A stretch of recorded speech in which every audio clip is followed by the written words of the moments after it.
Moana, it's time you knew. The village of Motunu is all you need. The dancers are practicing, they dance to an ancient song. When it's a new song they sing, that's all we need. This tradition is our mission, and Moana, there's so much to do. Make way! On the terror, That's all you need. we share everything we make. We joke and we weave our ha. The fishermen come back from the sea. I wanna see Away. Moana stay on the ground now. Our people will need a chief, and there you are. There comes a day when you're gonna look around and realize happiness is where you are.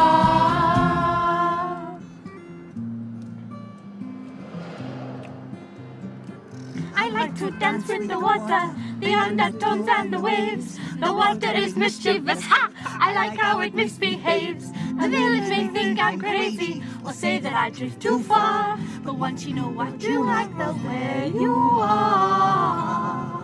Oh, what a beautiful film. I love it. When was the first time you watched it, James? First time I saw Moana was... I didn't see it in the cinema. Yeah. It was on DVD, so it was probably like, I don't know, 3-4 months after it came out. Yeah. But I'd heard loads of people going on about it. And in the tattoo world as well, there was quite a fuss about it because it had a main character that had tattoos. Hence why you're drawing all over yourself. Yeah, so replicating the Maui love right now. So I'd heard quite a lot about it, but I'd never actually seen it. And then a friend of mine who's also got kids, he saw it and was like, mate, it's actually brilliant, you should definitely get on it. So we watched it with the kids and everybody loved it. Yeah, it's a good film. I think I didn't watch it for ages, and usually I'm the first one at the front of the queue when a Disney film comes out. But what I found actually is that the lads prefer it more, and I don't know why that is. Yeah. Oh, yeah, it's quite an adventure-y film, isn't it? Yeah. And actually, maybe it's because like one of the lead characters, being Maui, is quite a bit of a lovable but arrogant idiot. And like, I don't want to be really stereotypical, but I get, like, I'm speaking for myself. Like, you can kind of relate to that, you know, that sort of being super confident, but actually he's deeply flawed in some ways. But there's something nice about seeing that brashness kind of made lovable. I don't know. It's a bit deep, isn't it?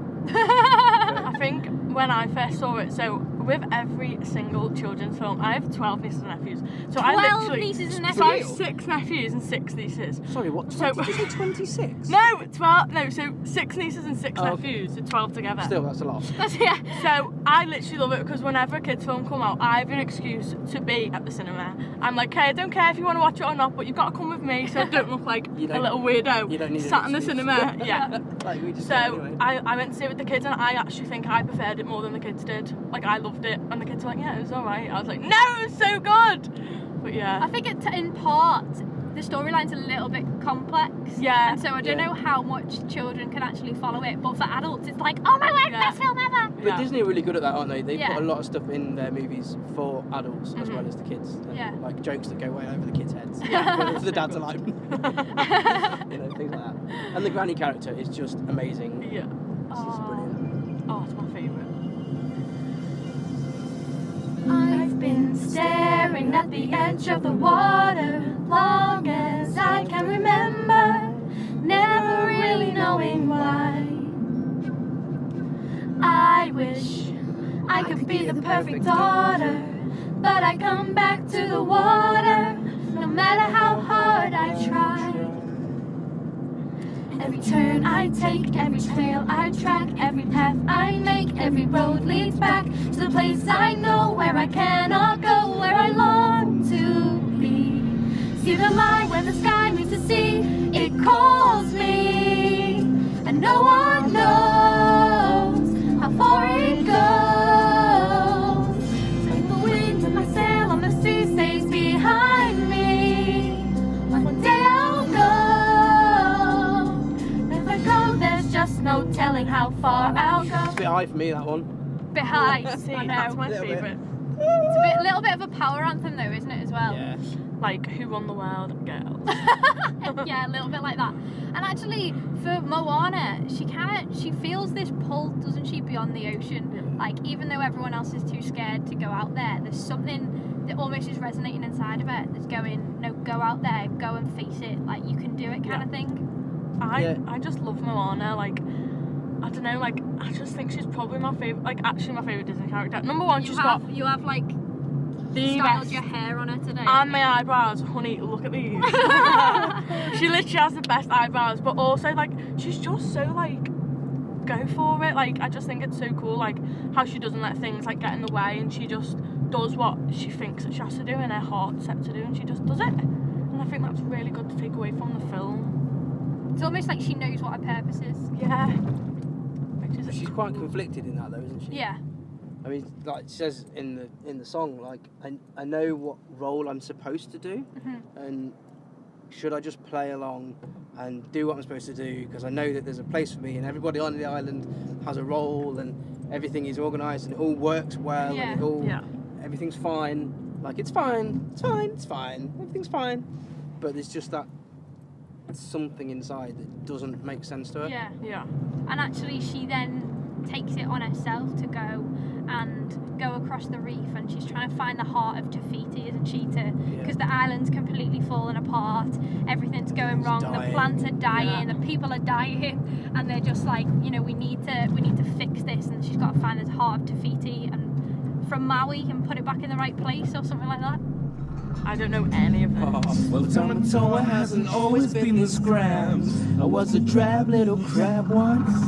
Now I know I can be happy as a clam because I'm beautiful, baby.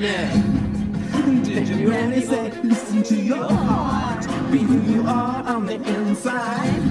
I've got 3 words to tell an argument apart. Your granny lied. I'd rather be shiny like a treasure from a sunken pirate wreck. Scrub the decks and make it so shiny. I will sparkle like a wealthy woman's neck. Just a sec, don't you know? Fish dum dum dum, when she's anything that glitters. Fish dinners. Oh, and here they come to the brightest thing that glitters. Fish dinners.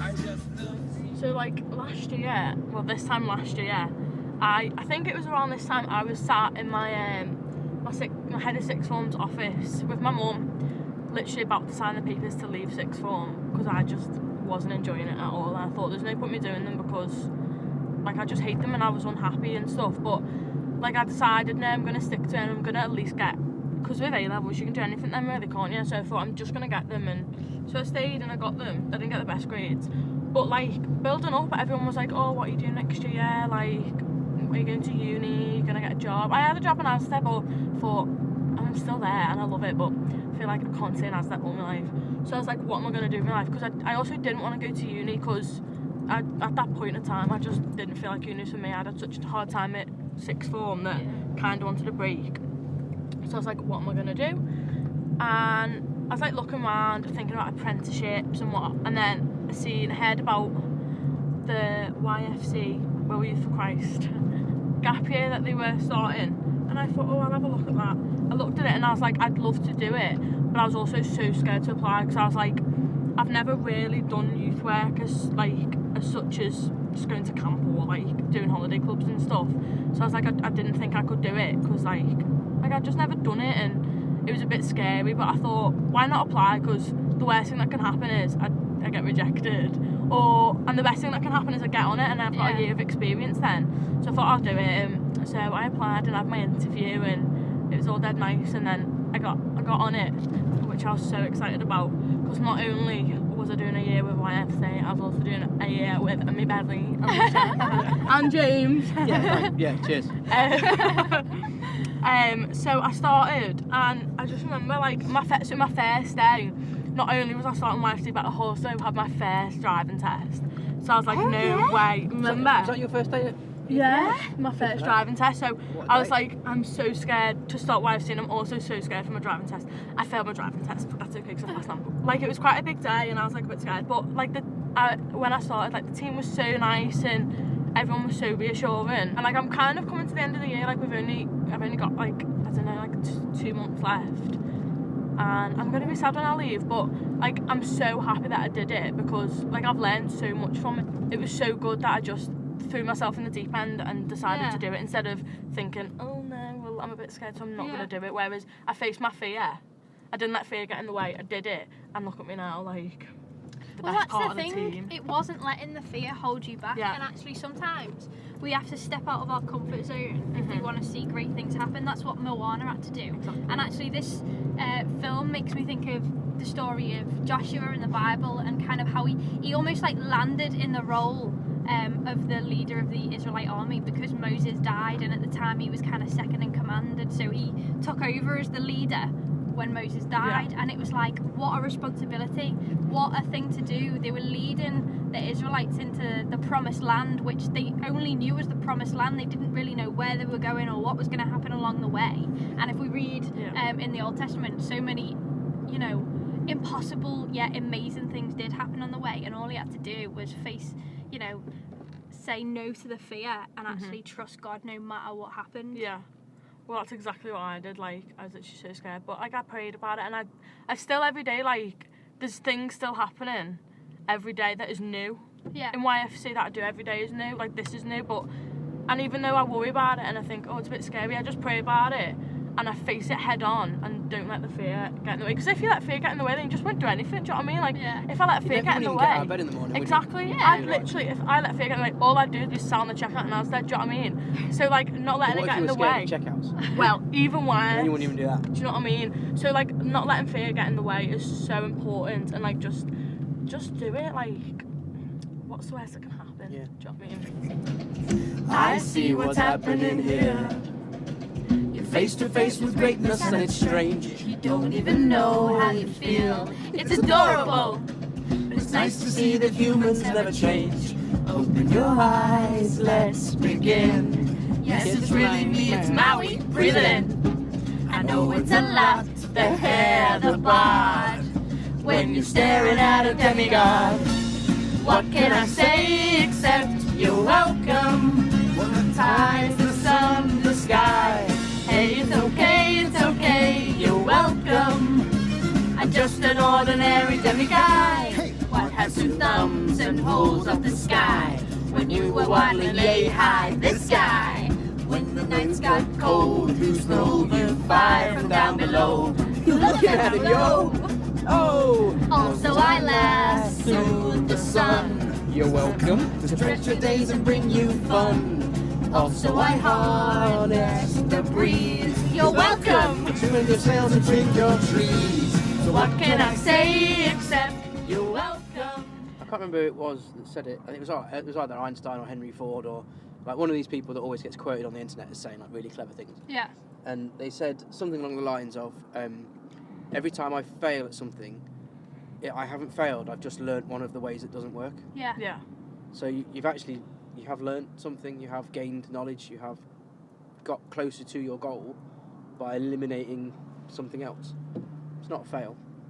And it's important to remember the things that we learn along the way. Like, just going back to the story of Joshua, there's a moment where him and the Israelite army, they've got to cross the River Jordan, and God miraculously parts it so that they can cross it. Now that is on paper completely impossible, unnatural, doesn't happen, and it was a pretty impossible task, and yet he did it. And so Joshua and the Israelites were able to cross the river, and what God actually said was pick up stones from the river, so that as people kind of grow up and have kids and the generations go on, every time they look at those stones they remember that that God's promises are true. They remember what God did for them, which was something impossible, something that seems mad, but actually whatever you're facing, trust God, because he's done it before. You know he's done it before. You were there when he's done it before. You've got the stone to remind you that he's done it before.